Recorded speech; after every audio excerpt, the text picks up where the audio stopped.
总是咳嗽是得了肺结核吗？侯凤琴，主任医师，感染疾病科，北京大学第一医院。总是咳嗽不一定是肺结核，因为引起咳嗽的原因非常的多。咳嗽呢，要注意有没有肺结核的问题，尤其是长期咳嗽。如果伴有肺结核呢，可以表现为午后的低热、食欲减退、乏力、消瘦。女性呢还可以出现月经不调，甚至闭经，要注意肺结核。但是呢，不一定咳嗽一定是肺结核，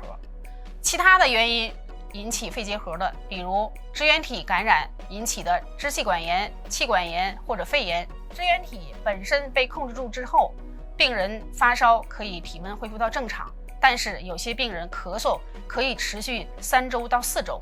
所以它也可以表现为持续性的咳嗽。另外，对于病毒性的肺炎，病毒体温控制住之后，有些患者可以遗留一个长时间的咳嗽，比如流感患者，体温恢复正常之后，咳嗽反而加重，而且有些患者也可以持续3周到4周的时间。另外，有些过敏性肺炎，比如一些霉菌、细菌感染引起的过敏性的肺炎，也可以表现为咳嗽，而且多表现为干咳。还有肺癌本身也可以出现咳嗽，所以引起咳嗽的疾病还是非常多的，不一定都是结核。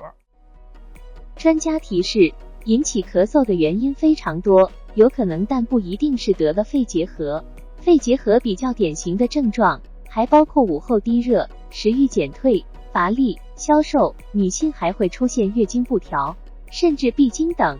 其他可以引起长时间咳嗽的疾病还有支气管炎、气管炎、病毒性肺炎、过敏性肺炎、肺癌等。很多疾病往往在病原和体温得到控制后，遗留有长时间的咳嗽不愈。